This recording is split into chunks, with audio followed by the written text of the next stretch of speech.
जय हिंद साथियों, नमस्कार। आप सभी का स्वागत है target work study YouTube channel में। यदि आप आर्मी अग्निवीर जीडी की तैयारी कर रहे हैं तो आप इस वीडियो को अवश्य देखिएगा, क्योंकि आज के इस वीडियो में देखेंगे आर्मी अग्निवीर जीडी से संबंधित मॉडल पेपर यानी कि प्रैक्टिस सेट बन के रूप में, जो कि मोस्ट इंपोर्टेंट ये रहने वाला है।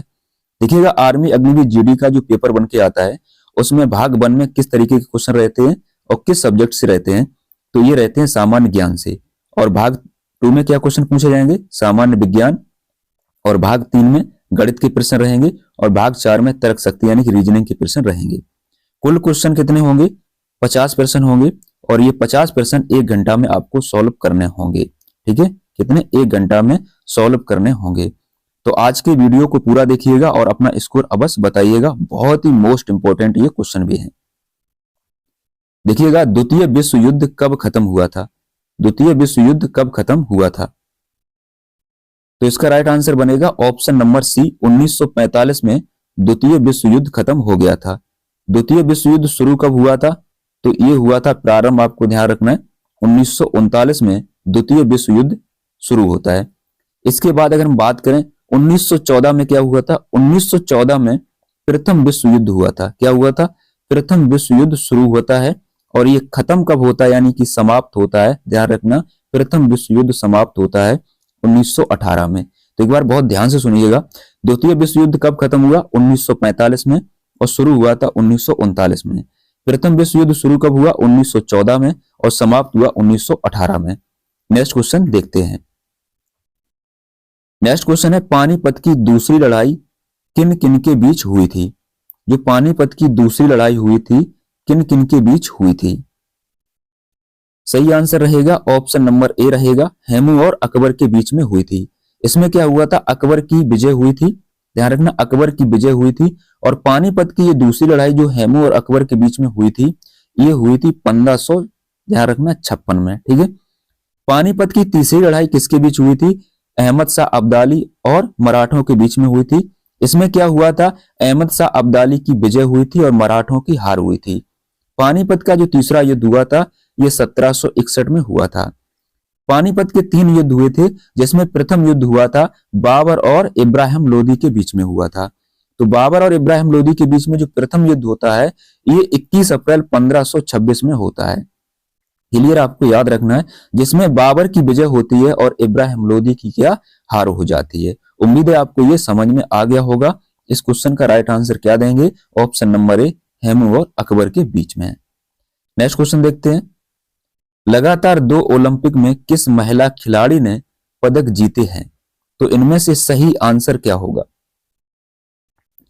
तो इसका option number B right answer हो जाएगा, पीवी सिंधु। ठीक है। नेक्स्ट क्वेश्चन देखते हैं। नेक्स्ट क्वेश्चन है, असम की राजधानी कहां है? असम की राजधानी कहां है, आप लोग बताइएगा। दोस्तों, अगर आप इसकी पीडीएफ लेना चाहते हैं तो ये टेलीग्राम ग्रुप है टारगेट वर्क स्टडी, इसको आप ज्वाइन कर लीजिएगा। वहीं पर इसकी पूरी पीडीएफ आपको मिल जाएगी, अगले दिन मिलेगी, ये भी आपको याद रखना है। असम की राजधानी कहां है? तो असम की राजधानी है दिसपुर। ठीक है, कहां पर है? दिसपुर है। गांधीनगर किसकी राजधानी है? गुजरात राज्य। ठीक है, तो गुजरात राज्य की राजधानी कहां है? गांधीनगर है। पटना किस राज्य की राजधानी है? बिहार की। तो बिहार राज्य की राजधानी कहां है? पटना में है। इम्फाल किसकी राजधानी है? मणिपुर। तो मणिपुर राज्य की राजधानी कहां पर है?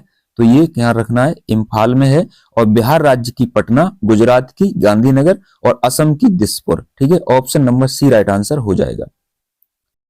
नेक्स्ट क्वेश्चन देखते हैं। 1920 के खिलाफत आंदोलन के प्रमुख नेता कौन थे? इसका सही उत्तर क्या होगा? इस क्वेश्चन का राइट आंसर हो जाएगा ऑप्शन नंबर ए, शौकत अली और मोहम्मद अली। ठीक है, इनको बोलते अली बंधु। ठीक है, तो 1920 के खिलाफत आंदोलन के प्रमुख नेता कौन थे? शौकत अली और मोहम्मद अली। इस क्वेश्चन का राइट आंसर हो जाएगा ऑप्शन नंबर, ध्यान रखना, ए। राजेंद्र प्रसाद से संबंधित आपको ध्यान रखना, भारत के प्रथम ये राष्ट्रपति थे। तो भारत के प्रथम राष्ट्रपति कौन थे? डॉक्टर राजेंद्र प्रसाद थे। भारत के प्रथम प्रधानमंत्री कौन थे? पंडित जवाहरलाल नेहरू थे। ठीक है दोस्तों, बताइए गांधी जी का जन्म कहां हुआ था, कब हुआ था? नेक्स्ट क्वेश्चन देखते हैं। नेक्स्ट है, भारत का प्रथम नागरिक कौन होता है? भारत का प्रथम नागरिक कौन होता है? इस क्वेश्चन का राइट आंसर बनेगा ऑप्शन नंबर बी, भारत का प्रथम नागरिक उपराष्ट्रपति होता है, जबकि द्वितीय नागरिक की श्रेणी में उपराष्ट्रपति आता है। ठीक है, तो इस क्वेश्चन का राइट आंसर क्या बनेगा? इस क्वेश्चन का राइट आंसर बनेगा ऑप्शन नंबर बी, राष्ट्रपति। नेक्स्ट क्वेश्चन देखते हैं, जापान की राजधानी कहां है? जापान की राजधानी कहां है, आप लोग बताइएगा। तो इस क्वेश्चन का राइट आंसर बनेगा option number D, Tokyo Japan की राजधानी है। और जापान की मुद्रा बहुत पूछी जाती है, इस मुद्रा का नाम है येन। ठीक, आप लोग बताइएगा भारत की राजधानी कहां है। नेक्स्ट क्वेश्चन देखते हैं, दक्षिण अफ्रीका का प्रथम अश्वेत राष्ट्रपति कौन था? दक्षिण अफ्रीका का प्रथम अश्वेत राष्ट्रपति कौन था? तो इसका सही उत्तर हो जाएगा option number B, Nelson Mandela. Next question देखते हैं, नेक्स्ट क्वेश्चन दिया गया, निम्न में से कौन सा सही है? निम्न में से कौन सा सही है, आप लोग बताइएगा। देखिएगा, इसका सही उत्तर हो जाएगा ऑप्शन नंबर सी, राउरकेला। ये उड़ीसा राज्य में स्थित है। और ये दुर्गापुर, ध्यान रखना, ये कर्नाटक में नहीं है, ये पश्चिम बंगाल में स्थित है। ठीक है, और बोकारो ये भी मध्य प्रदेश में स्थित नहीं है। ठीक है, तो इसका सही आंसर हो जाएगा option number C, Rourkela. Next question देखते हैं, पटना किस नदी के तट पर बसा है? पटना किस नदी के तट पर बसा है? तो इसका सही उत्तर हो जाएगा ऑप्शन नंबर डी रहेगा, गंगा नदी के तट पर, ध्यान रखना, पटना बसा है। ताप्ती और नर्मदा नदी आपको याद रखना है जी, बहुत ही इंपॉर्टेंट है। नर्मदा नदी, एक ताप्ती नदी जिसको हम तापी के नाम से जानते हैं, और नर्मदा नदी, ये कभी भी डेल्टा का निर्माण नहीं करते हैं, अपने मुहाने पर जहां गिरती हैं वहां पर एस्चुरी का निर्माण करते हैं। और सबसे इंपॉर्टेंट क्वेश्चन इनसे ये है, ये दोनों की दोनों नदियां ये उल्टी बहती हैं। कैसी बहती हैं? उल्टी दोनों नदियां ये बहती हैं। ठीक है, सरदार सरोवर जो बांध बना है, ये किस नदी पर बना है? ये नर्मदा नदी पर बना है। सरदार सरोवर बांध किस नदी पर? नर्मदा नदी पर बना है। नेक्स्ट देखते हैं, सिख धर्म की धार्मिक पुस्तक का नाम क्या है? सिख धर्म की धार्मिक पुस्तक का नाम क्या है? सही आंसर बनेगा ऑप्शन नंबर ए रहेगा, गुरु ग्रंथ साहिब। नेक्स्ट क्वेश्चन देखते हैं, नेक्स्ट है, गेटवे ऑफ इंडिया कहां स्थित है? गेटवे ऑफ इंडिया कहां स्थित है? इसका सही उत्तर होगा option number A, gateway of India Mumbai में स्थित है। जबकि इंडिया गेट कहां स्थित है? तो दिल्ली में स्थित है, ध्यान रखना है। ठीक है, मुंबई में ध्यान रखना क्या है, गेटवे ऑफ इंडिया, और इंडिया गेट दिल्ली में स्थित है। उत्तर प्रदेश की राजधानी कहां है? ध्यान रखना, लखनऊ है। बताइए कोलकाता किसकी राजधानी है? ठीक है, नेक्स्ट हम लोग देखते हैं, वंदे मातरम किसने लिखा था? वंदे मातरम किसने लिखा था? तो इसका सही उत्तर हो जाएगा ऑप्शन नंबर क्या रहेगा, सी, वंदे मातरम लिखा था बंकिम चंद्र चटर्जी। यहाँ पर बा लिखा है और यहाँ पर भी बा लिखा है, बा से बंकिम। ठीक है, तो बा से बंकिम, यानी कि वंदे मातरम के रचयिता बंकिम चंद्र चटर्जी हैं। ठीक है, जनगण मन यानी कि राष्ट्रगान के रचयिता कौन है? ध्यान रखना, रविंद्रनाथ टैगोर हैं। ठीक है भाई, नेक्स्ट देखते हैं, नेक्स्ट है, ईस्ट इंडिया कंपनी जब भारत में आई उस समय मुगल शासक कौन था? ईस्ट इंडिया कंपनी जब भारत में आई उस समय मुगल शासक कौन था? बताइएगा, इसका आंसर क्या होगा? इस क्वेश्चन का राइट आंसर होगा ऑप्शन नंबर क्या रहेगा? ऑप्शन नंबर आपका ए रहेगा, अकबर था। नेक्स्ट क्वेश्चन देखते हैं, नेक्स्ट क्वेश्चन है, 1 बिलियन में कितने करोड़ होते हैं? 1 बिलियन में कितने करोड़ होते हैं? तो भाई 1 बिलियन में करोड़ होते हैं 100। Option number B right answer हो जाएगा, 100 करोड़ होते हैं। नेक्स्ट क्वेश्चन देखते हैं, अब हम लोग देखेंगे भाग 2 से संबंधित प्रश्न। ठीक है, यहाँ पर भाग 1 डला है, कोई बात नहीं, भाग 2 कर सकते हैं। ठीक है, सामान्य विज्ञान के प्रश्न देखेंगे, जिसमें देखिएगा क्वेश्चन नंबर दिया गया 16, हीरा किसका अपरूप है? हीरा किसका अपरूप है, आप लोग बताइएगा। तो इसका सही उत्तर होगा ऑप्शन नंबर क्या रहेगा? ए रहेगा, कार्बन का अपरूप है। नेक्स्ट क्वेश्चन देखते हैं, नेक्स्ट है, गोबर गैस में किसकी बहुलता होती है? गोबर गैस में किसकी बहुलता होती है, आप लोग बताइएगा। इसका सही उत्तर होगा ऑप्शन नंबर ए, मीथेन की होती है। नेक्स्ट क्वेश्चन देखते हैं, नेक्स्ट क्वेश्चन दिया गया, लोहे पर जंग लगने को क्या कहा जाता है? तो इसका सही उत्तर होगा ऑप्शन नंबर ए रहेगा, ऑक्सीकरण कहा जाता है। नेक्स्ट देखते हैं, नींबू में कौन सा विटामिन होता है? नींबू में कौन सा विटामिन होता है? इसका सही उत्तर होगा ऑप्शन नंबर सी, जितना भी खट्टा पदार्थ होता है वो विटामिन सी के अंतर्गत आता है। ठीक है, तो ध्यान रखना है नींबू में कौन सा विटामिन होता है, विटामिन सी होता है। अब इनको बहुत अच्छे से समझ लीजिएगा।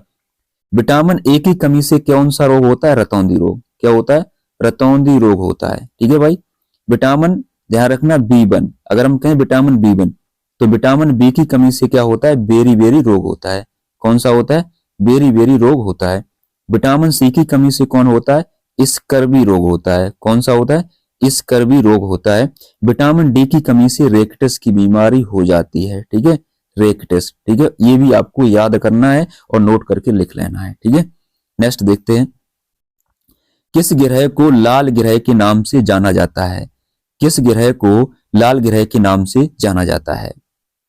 तो इसका सही उत्तर हो जाएगा ऑप्शन नंबर बी रहेगा, लाल ग्रह मंगल ग्रह को कहा जाता है। जबकि गर्म ग्रह पूछा जाए तो गर्म ग्रह किसे कहा जाता है?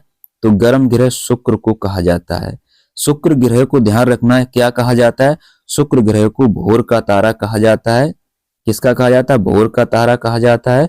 और शाम का भी तारा इसी को कहा जाता है। ठीक है, शाम का तारा किसे कहा जाता है? शाम का तारा कहा जाता है शुक्र को। सौर मंडल का सबसे बड़ा ग्रह कौन सा है? बृहस्पति ग्रह है। ठीक है, कुल ग्रह कितने हैं? ध्यान रखना, आपको बताना है 8 ग्रह हैं। 9 ग्रह थे, एक हट गया, ध्यान रखना, प्लूटो ग्रह को हटा दिया, बोना ग्रह की श्रेणी में रख दिया। ठीक है, तो कितने ग्रह हैं? 8 ग्रह हैं। नेक्स्ट क्वेश्चन देखते हैं।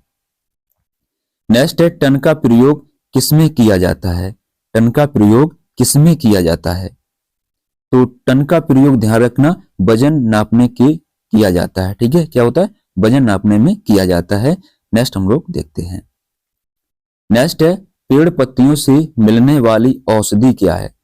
पेड़ पत्तियों से मिलने वाली औषधि क्या है? खाद, जड़ी बूटी, फूल पत्ती, फूल फल, और इनमें से कोई नहीं। इस क्वेश्चन का आंसर आप लोगों को देना है, आप लोग बताइएगा।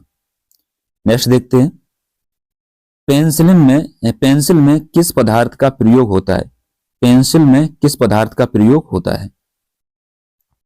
तो इसका सही उत्तर होगा ऑप्शन नंबर सी, ग्रेफाइट का ध्यान रखना ये प्रयोग होता है। नेक्स्ट देखते हैं।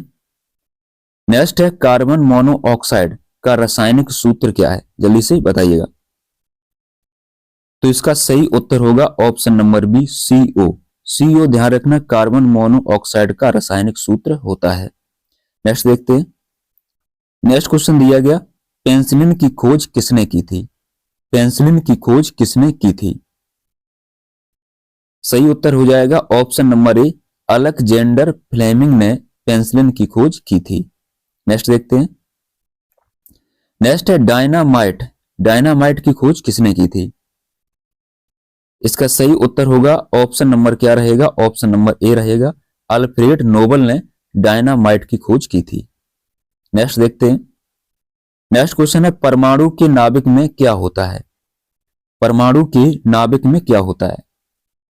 तो परमाणु के नाभिक में होता है प्रोटॉन व neutron. Option number B right answer हो जाएगा। अभी तक आपके कितने क्वेश्चन सही हो चुके हैं कमेंट में बताइएगा। एक स्वस्थ व्यक्ति के 1 मिनट में नाड़ी स्पंदन दर क्या होगी? तो एक स्वस्थ व्यक्ति की 1 मिनट में नाड़ी स्पंदन दर क्या होगी?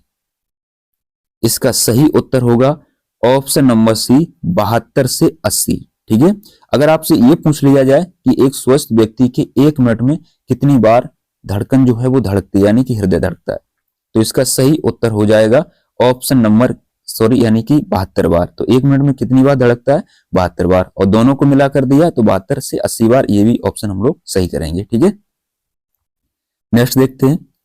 पंखे की गति को बढ़ाने पर घटने के काम आता है, इनमें से कौन सा काम आएगा? तो ये होता है रेगुलेटर का काम। ठीक है, तो रेगुलेटर क्या करता है? पंखे की गति को बढ़ाने पर घटाने के काम भी करता है। नेक्स्ट देखते हैं। नेक्स्ट क्वेश्चन देखेंगे, पौधों की पत्तियों हरी किस कारण होती हैं? जो पौधों की पत्तियां हैं वो जो हरी होती हैं वो किस कारण होती हैं? इसका सही उत्तर होगा ऑप्शन नंबर डी, क्लोरोफिल के कारण पौधों की हरी पत्तियां रहती हैं। अब देखते हैं हम लोग भाग नंबर 3 गणित के प्रश्न। ठीक है, 100 से कम सभी विषम संख्याओं का औसत ज्ञात कीजिए। 100 से कम विषम संख्या सभी का औसत निकालना है। ठीक है, अगर आपने औसत से संबंधित मेरा वीडियो नहीं देखा है, मैंने डाला है, आप उसको देखिएगा जरूर। ठीक है, तो आपको और एक बार समझ में आएगा, फिर इसको एक बार फिर लगाइएगा तो बहुत मजा आएगा। ठीक है, 100 से कम सभी विषम संख्याओं का औसत। देखिएगा विषम संख्या कौन होती है, 1 + 3 + 5 और ऐसे ही चलता रहता है। और ये कहां थे, 100 से कम। 100 से कम क्या होगा विषम, 99, क्योंकि सम एक 100 एक सम है तो सभी का औसत पूछा गया। तो जब भी इनका औसत यानी कि एवरेज निकालने को कहा जाए तो आपको क्या करना है, सभी पूछा गया तो प्रथम संख्या और लास्ट संख्या को जोड़ लेना है। यानी कि 99 में हम 101 को जोड़ेंगे तो आपको 100 मिलेगा। फिर इतना काम करने के बाद 2 से भाग कर देना है। 2 से इसको काटेंगे तो ये 50 बार में जाएगा। तो 100 से कम सभी विषम संख्याओं का औसत 50 होगा। ऑप्शन नंबर ए राइट आंसर हो जाएगा। नेक्स्ट क्वेश्चन देखते हैं।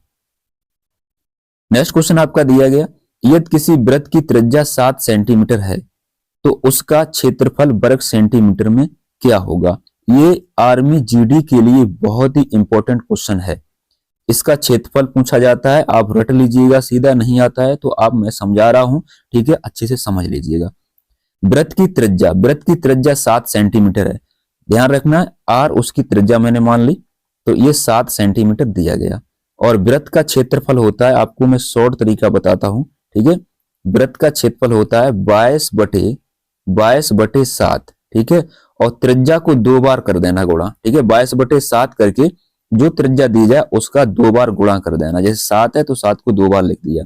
अब इसको काट देंगे, 7 से ये 7 कट गया, अब बचा है 22 × 7। ठीक है, 22 × 7 बचा है। अब इनका गुणा करेंगे तो 22 सत्ते कितना होगा, 154 होगा। क्या होगा, 154।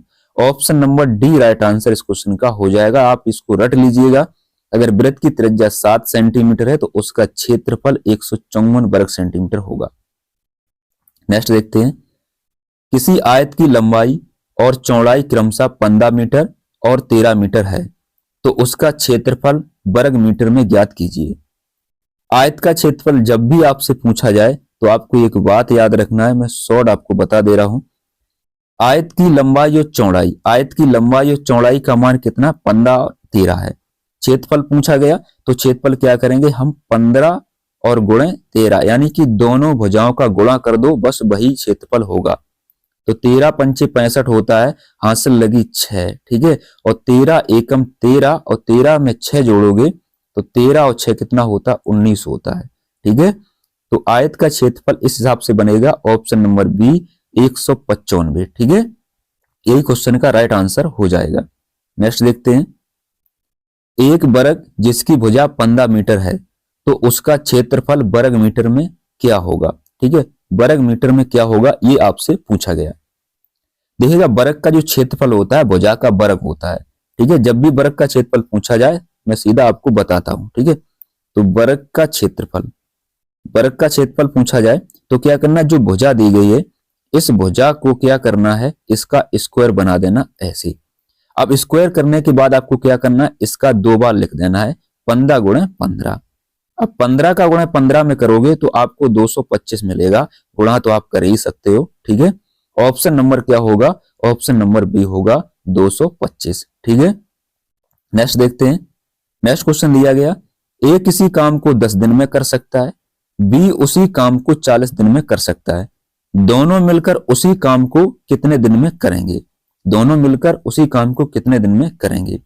ए और बी, तो दोनों मिलकर पूछा गया तो आप लिखेंगे ए और बी, ऐसा लिख लेंगे। दोनों मिलकर इस टाइप का जितने भी क्वेश्चन है आप इसी से लगा सकते हैं। ए किसी काम को 10 दिन में, तो यहां पर आपको लिख लेना है 10। ठीक है भाई, इसके बाद में यहां पर बी उसी काम को 40 दिन में, तो ये 40 लिख लेना है। अब आपको क्या करना है, 10 और ये 40 दोनों को जोड़ लेना है, यानी कि 40 और 10 कितने होते हैं, 50। अब जोड़कर इसको भाग कर देना, बस इतना काम करना है। क्या करेंगे, इस 0 से ये 0 खत्म कर देंगे और 5 से इसको काटेंगे, किसको, 40 को, तो 15 40 होगा। 8 का गुणा 1 में करेंगे तो 8 ही मिलेगा, यानी कि a प्लस बी दोनों मिलकर 8 दिन में कर देंगे। Option number D right answer हो जाएगा। नेक्स्ट क्वेश्चन देखते हैं, नेक्स्ट है, देखिएगा 0.0081 का वर्गमूल ज्ञात कीजिए। तो इसका वर्गमूल निकालने के लिए क्या करेंगे, समझिए बहुत अच्छे से, ठीक है। 0.00 कितना दिया 8 और 1, इसका वर्गमूल निकालने के लिए पहले हम लोग रूट लगाएंगे ऐसे। अब क्या करेंगे, 2 अंकों का जोड़ा बनाएंगे ऐसे, लास्ट से 2 अंक का एक जोड़ा बनाएंगे और 0 का 2 अंकों का क्या एक जोड़ा बनाएंगे, ठीक है। अब देखिए जो 81 है ना, ये 81 9 का वर्ग है, किसका है 9 का, तो यहाँ पर हम 9 लिख देंगे। 000 है ना, तो उसका अगर हम वर्गमूल लेंगे तो क्या आएगा 0 आएगा, ठीक क्लियर। जोड़ा कितने बनाए 2, तो 2 जोड़ा बनाए हैं, तो यहाँ पर हम 2 यानी कि 1 पॉइंट लगा देंगे और ये पॉइंट की तरफ से 2 अंक होने चाहिए। एक तो ये तरीका है इस क्वेश्चन का आंसर देने के लिए। दूसरा क्या आइडिया है, देखिएगा सबसे पहले जो 0.81 लिखा है, ठीक है, 0.0081 लिखा है, तो इसको क्या करेंगे, सबसे पहले क्या करेंगे, इसकी पॉइंट हटाएंगे। तो 81 बटे कितना कर देंगे 1 2 3 4, दशमलव के बाद 4 अंक हैं, तो यहाँ पर लिखेंगे 1 पर कितनी, ध्यान रखना 4 0 लिखेंगे, 10,000 बनाना है। अब इसके बाद में क्या करेंगे, रूट करेंगे, ठीक है। अब 81 ये किसका वर्ग है, तो ये 9 का वर्ग है, और 100 का वर्ग ये बन जाएगा, तो 100 का वर्ग ये बन जाएगा ऐसे, ठीक। अब इसको दशमलव में बदल लीजिएगा, देखिएगा 9 रखेंगे, 1 पर कितनी 0 है, 1 2 है, तो क्या करेंगे यहाँ पर क्या करेंगे 2 अंक बाद पॉइंट लगाएंगे ऐसे, ठीक है। तो ये आपको ऐसे आ जाएगा, उत्तर वही आएगा, ऑप्शन नंबर ए राइट आंसर हो जाएगा। नेक्स्ट देखते हैं, 15,000 रुपए की राशि पर 15% वार्षिक दर से 2 वर्ष का साधारण ब्याज क्या होगा। तो साधारण ब्याज का भी वीडियो आ चुका है, आप लोग देखिए, क्योंकि टॉपिक वाइज हम स्टडी आपको करा रहे हैं, ठीक है। 15,000 रुपए की राशि 15% वार्षिक दर से 2 वर्ष का साधारण ब्याज क्या होगा। साधारण ब्याज जिसको हम कहते हैं सिंपल इंटरेस्ट, इसको ऐसे शॉर्ट में कहेंगे SI। तो साधारण ब्याज बराबर क्या करना है, कुछ भी नहीं करना, बहुत आसान सवाल होता है। 15,000 रुपए 15% और 2 वर्ष, दर समय और राशि का गुणा कर देना और 100 का भाग कर देना, बस उत्तर मिल जाएगा, ठीक है। यहाँ पर क्या है 15,000 है, तो 15,000 लिख लेंगे, ठीक है। इसके बाद दर का इसमें गुणा कर देंगे और बचा कौन, समय, समय का भी गुणा कर देंगे ये, ठीक है। और बटे में करेंगे 100, ये 100 से क्या ये 00 खत्म हो जाएगा, ठीक है। अब गुणा कर लेंगे जो भी बचा, तो यहाँ पे 15 का गुणा पहले कर लो, 30 बनेगा, कितना बनेगा 30, और 30 का गुणा अब क्या करेंगे 150 में, ठीक है। तो 150 कर लेंगे यहाँ पर और गुणा कर देंगे 30। जीरो कितनी है, 2 जीरो है, पहले रख लो, ठीक है। ये जीरो ये दोनों रख ली। अब 3 का गुणा 15 में करना है, तो क्या बनेगा 15 तिया 45, ठीक, जैसे आपको समझ में आ रहा है वैसे गुणा कर लो। तो 15 तिया 45 यानी 4,500 बनेगा, option number C right answer हो जाएगा। वीडियो को 1 से 2 बार अवश्य एक बार देख लीजिएगा। कोई राशि साधारण ब्याज की 20% वार्षिक दर से कितने वर्षों में स्वयं की 3 गुनी हो जाएगी। ये क्वेश्चन बहुत आता है, ठीक है। कोई राशि साधारण ब्याज की 20% वार्षिक दर से कितने वर्ष में स्वयं की 3 गुनी हो जाएगी। तो इस तरीके के क्वेश्चन कैसे लगाएंगे, देखिएगा मूलधन आपको में से पी बांधते हैं, ठीक है। जब भी कोई गुना होगा तो वो हमेशा मिश्रधन बनेगा, ठीक है। क्या बनेगा मिश्रधन, आप ऐसे समझ लीजिएगा। और मैं शॉर्ट भी तरीका एक बताऊंगा, पहले ऐसे समझा रहा हूं, ठीक है। अब देखिएगा स्वयं की 3 गुनी, तो स्वयं यानी कि मूलधन, तो मूलधन आप मानोगे 100, इसका 3 गुना कर देना, 3 गुनी कही तो इस 100 का 3 गुना कर दो और यहाँ मिश्रधन में लिख दो, 300 हो गया। अब जो भी करना है वो इसी से करना है, 300 हो गया। अब 300 में से इसको कम करेंगे, 100 को घटा देंगे, 300 में से 100 को कम किया तो कितना बचा 200, ठीक है। कितना बचा 200। अब इसमें भाग कर देना है किसका, जो आपको दर दी गई है, ठीक है। दर है 20%, तो 20 से इसमें भाग करेंगे, ठीक है। 20 से भाग करेंगे तो ये R बराबर आ जाएगा, 20 से काटेंगे तो यहां से ये कट जाएगा, क्या हो जाएगा 20 दाई 200 होता है। तो यहाँ पर देखिए 10% इसका उत्तर बन जाएगा। तो ऑप्शन नंबर यहाँ पर क्या हो जाएगा, सॉरी यहाँ पर समय पूछा गया, ठीक है। तो समय पूछा गया तो यहाँ पर क्या हो जाएगा 10 वर्ष हो जाएगा, क्या हो जाएगा 10 वर्ष हो जाएगा, ठीक है। समय पूछा गया तो 10 वर्ष निकल आएगा, ऑप्शन नंबर डी। अब सीधा मैं आपको बताता हूं कैसे लगाएंगे, ठीक है, जितने भी क्वेश्चन हैं, ठीक। देखिएगा यहाँ पर कितने वर्षों में स्वयं की 3 गुनी हो जाएगी, ठीक है। टाइम पूछा गया तो टी बनाएंगे, ठीक है। अब यहाँ पर एक लाइन करेंगे, 3 गुना है तो आप क्या करेंगे 3 में से आपको 1 कम कर देना है, ठीक है। 1 कम कर देना है और गुणा कर देना है 100 का, कितने का करेंगे 100 का, ठीक है। और दर कितना दिया गया, इधर दिया गया तो यहाँ पर 10 से भाग करेंगे। ठीक है दोस्तों, अब यहाँ पर क्या इसको काट देंगे, 20 एकम 20, 20 पंचे 100 हो गया। 3 में से 1 कम करेंगे तो ये बचेगा 2। ठीक है, और 2 का गुणा 5 में करेंगे तो 5 दूनी 10 बनेगा। इस क्वेश्चन का राइट आंसर बनेगा ऑप्शन नंबर डी, यानी कि 10 वर्ष। हो गया ना आसान। नेक्स्ट क्वेश्चन देखते हैं। नेक्स्ट है देखिएगा, संख्या 48 गुणे 53 गुणे 76 गुणे 51 गुणे 62 में इकाई का अंक क्या होगा। इकाई का अंक क्या होगा। ठीक है, कैसे लगाएंगे, देखिएगा 48 में इकाई का अंक कितना, 8, इसमें 3 है, इसमें 6, इसमें 1 है, इसमें 2 है। क्या करना है जी, इधर लिख लेना है 8 गुणे 3 और 76 में 6 है तो 6 लिख लेंगे। 51 में 1 इकाई का अंक है और इसके बाद 62 में 2 है। इनका आपस में गुणा करेंगे, देखिएगा 8 तिया 24। ठीक है, ये हो गया 24, हो गया ना। अब ये 24 में देखो इकाई का अंक कितना है, 4। इस 4 का गुणा इसमें करो 6 में, 4 का गुणा 6 में करेंगे तो 6 चौकू फिर 24 मिल जाएगा। अब फिर 24 में इकाई का अंक कितना हो जाएगा, 4 होगा। 4 का गुणा इसमें करेंगे तो 4 मिलेगा, क्या मिलेगा 4, और फिर 4 का गुणा 2 में करेंगे तो 4 दूनी कितना होगा 8। तो इस क्वेश्चन का राइट आंसर बनेगा ऑप्शन नंबर ए, यानी कि 8 मिल जाएगा इसका इकाई का अंक। क्लियर, समझ में आया कि नहीं आया। देखिए फिर से मैं आपको क्लियर कर देता हूं। 8 तिया कितना हुआ 24, कितना हुआ 24, 24 में इकाई का अंक कितना है 4। इस 4 का गुणा 6 में करोगे तो मिलेगा आपको 24। अब 24 में फिर से इकाई का अंक कितना है 4, तो 4 का गुणा 1 में करेंगे कितना मिलेगा 4। ठीक है, अब इस 4 का गुणा 2 में करेंगे तो 4 दूनी कितना मिलेगा 8। बस यही क्वेश्चन का उत्तर होगा। ठीक है, नेक्स्ट देखते हैं। नेक्स्ट क्वेश्चन दिया गया, एक वृत्त की त्रिज्या 14 सेंटीमीटर है तो उसकी परिधि ज्ञात कीजिए। क्या पूछा गया, परिधि। देखिएगा आर बराबर मैंने मान ली 14 सेंटीमीटर, परिधि पूछी गई, वृत्त की परिधि। तो आपको परिधि के लिए क्या करना है, मैं शॉर्ट मेथड आपको बताता हूं। ठीक है, बहुत अच्छे से आपको क्लियर हो जाएगा।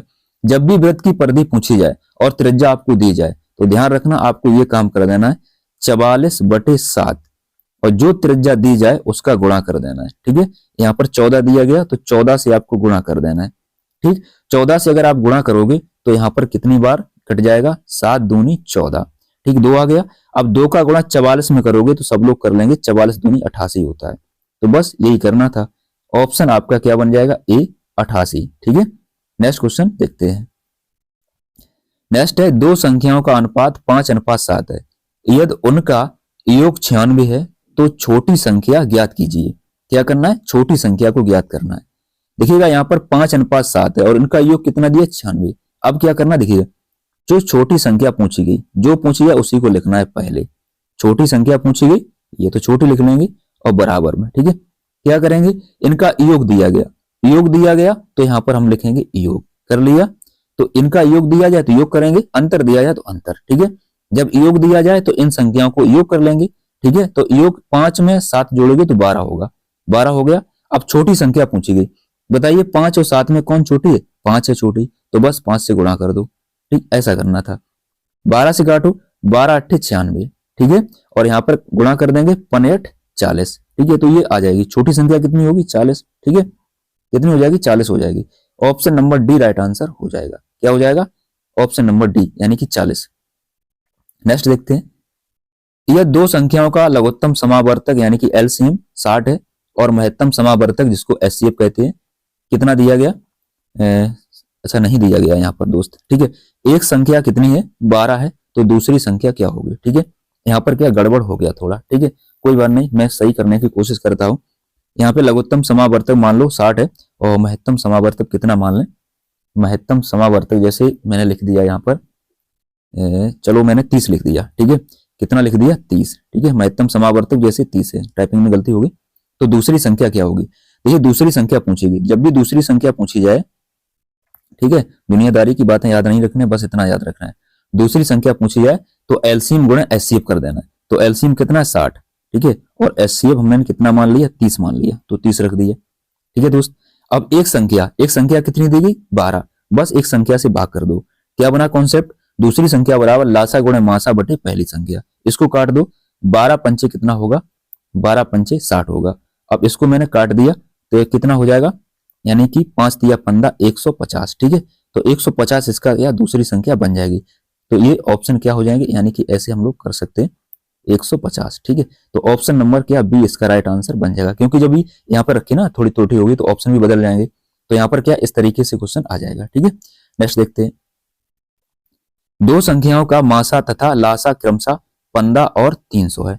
तो यदि इनमें से एक संख्या 60 है तो दूसरी संख्या याद करें। ठीक है, मैंने इसीलिए डबल क्वेश्चन को रखा है। ठीक है, दूसरी संख्या पूछी गई। ठीक है, तो दूसरी संख्या बराबर अभी मैंने क्या बताया, दूसरी संख्या बराबर लासा गुणे मासा। लासा कितना है 15 और मासा थोड़ी कितना, मासा दिया गया 15 और लासा दिया गया 300। तो यहाँ पर क्या करेंगे, लासा गुणे मासा कर देंगे, यानी कि मासा गुणे लासा कर देंगे, एक ही बात है। ठीक है, ऐसे कर देंगे।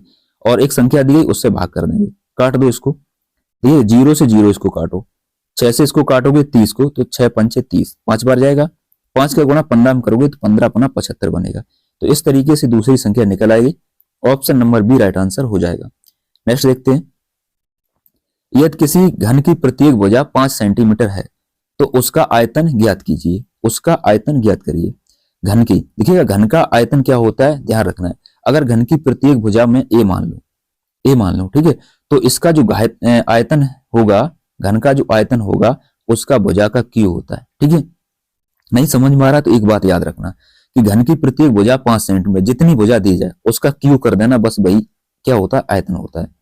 तो घन का आयतन क्या करेंगे, भुजा का क्यू। तो भुजा यहां पर करेंगे 5 है, 5 का क्यू, तो इसको 5 को 3 बार लिखेंगे, 5 गुणे 5 गुणे 5। क्यों, क्योंकि घात 3 है। पचम 25, 25 पंचे 125, तो ये इसका उत्तर आ जाएगा 125। ऑप्शन नंबर ए राइट आंसर हो जाएगा। नेक्स्ट देखते हैं। नेक्स्ट क्वेश्चन दिया गया 72 किलोमीटर प्रति घंटा की चाल को मीटर प्रति सेकंड में बदलो। ठीक है, देखिएगा 72 किलोमीटर प्रति घंटा है, मीटर प्रति सेकंड में बदलने के लिए क्या करेंगे, 5/18 से गुणा करना है, बस इतना ही करना है। तो ये मीटर प्रति सेकंड आ जाएगा। ठीक है, तो 18 चौको कितना होता है 72, 5 चौको कितना होता है 20। ठीक है, तो ये क्वेश्चन का राइट आंसर बनेगा 20। ऑप्शन नंबर है ही नहीं। ठीक है, ऑप्शन है ही नहीं तो कोई बात नहीं, ऑप्शन बना दे रहा हूं, ऑप्शन नंबर डी रख लो, ऑप्शन नंबर डी इसका रख लेंगे। ठीक है, यानी कि 20 आ गया। क्लियर, नेक्स्ट देखते हैं। देखिएगा नेक्स्ट दिया गया 4:12 समानुपात 5 अनुपात क्वेश्चन मार्क, यानी कि खाली स्थान की जगह पर क्या आएगा। तो सबसे पहले कैसे हम लोग निकालते हैं, देखिएगा यानी 4:12 है और 5 अनुपात कितना दिया गया भाई, 5 अनुपात क्वेश्चन मार्क दिया गया।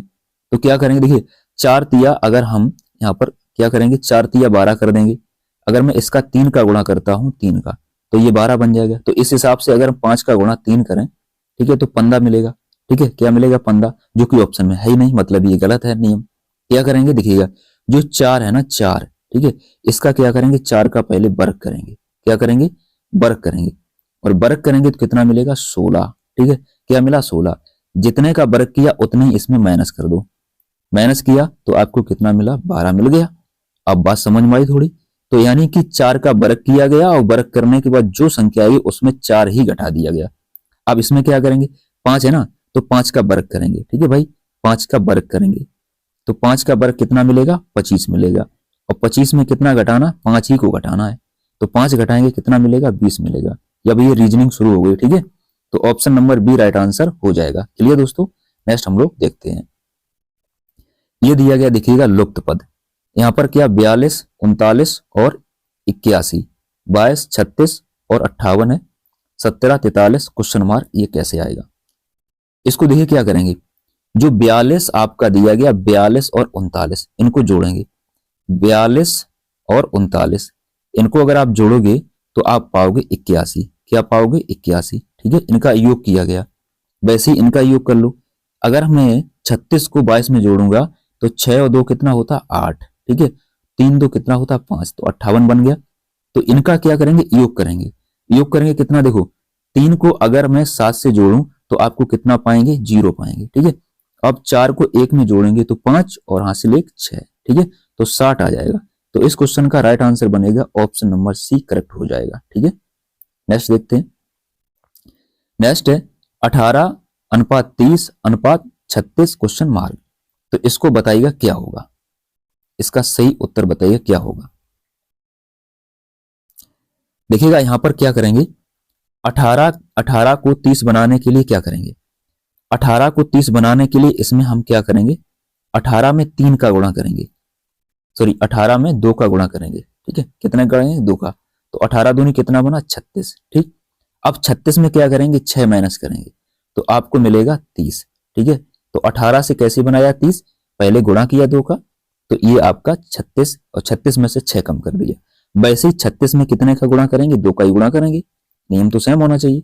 तो यहाँ पर कितना हुआ 72, और 72 में कितने कम करेंगे 6, और 6 कम करेंगे तो कितना होगा 66।